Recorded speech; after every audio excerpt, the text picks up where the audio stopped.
Hi everybody! I can't believe it's week 5 already. So this is your overview for Humanities 103 Mythology. Here's your module for the week. You'll see we're in Unit 3, Cosmic Myths, and we're starting out with Myths of Creation. The first thing on that list is your Creation Myth project, which is the culminating assignment for this unit. Now this unit spans 6 weeks. So you have plenty of time to put this together. I'll tell you about it in just a minute. It isn't due until March 27th, but it's one of those assignments that you cannot put off until the last minute and expect to do a good job on. You have a reading, How Creation Myths Define a Culture, Types of Creation Myths, and then you have a list of 4 videos that cover different types of creation myths and functions of particular types of myths. You'll notice there is no discussion post for this week. So what are cosmic myths? We usually think of the word cosmic or cosmos as meaning the universe, space, stars, planets, those sorts of things.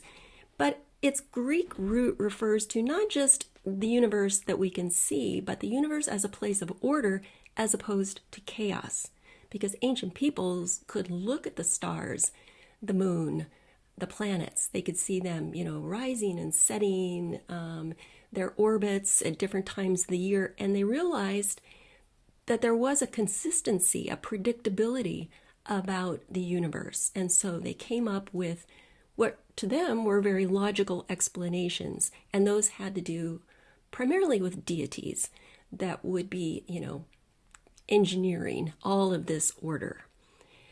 But cosmic myths aren't just about the creation of things. They also describe why or how things are destroyed.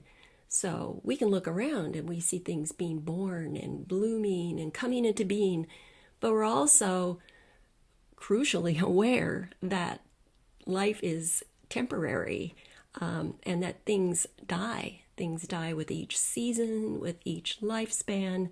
And so, of course, people want to know what causes people to die, what happens after we are no longer walking and talking and living on this plane of existence. And so those were the sorts of things that people addressed in these cosmic myths. We're starting with creation myths, which obviously talk about how things came into being.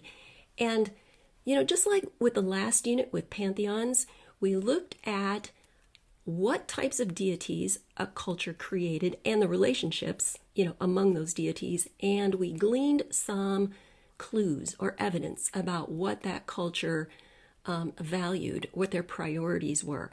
And, we're going to do the very same thing with creation myths. So this is the introduction to the reading in your module.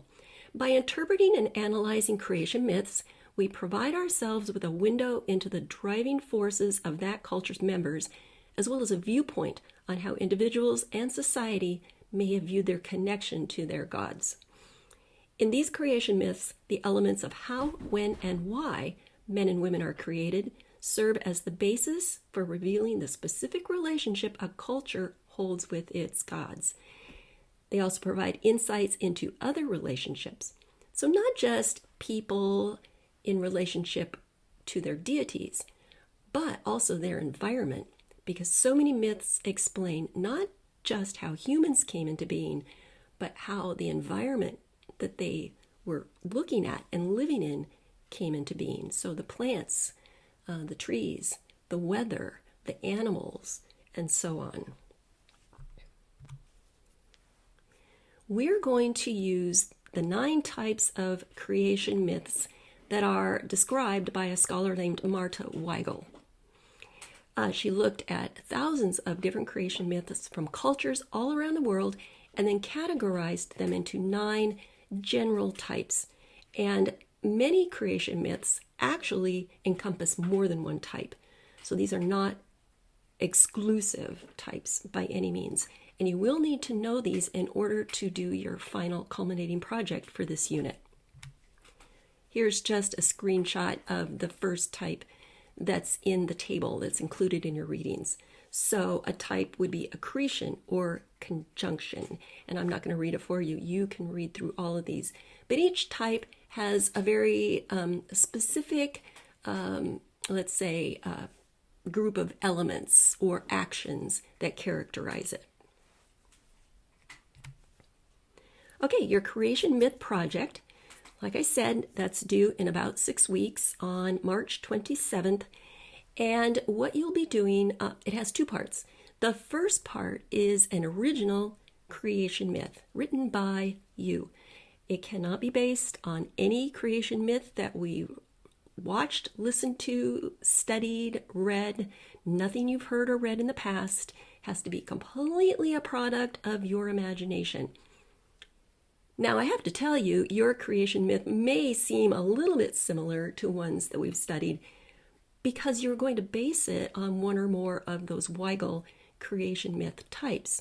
So the type may be similar, but the details are going to be completely original to you. This is why you have to start thinking about this a little bit early so that your imagination has time to really kind of incubate these ideas. Jot them down, go over them, revise them.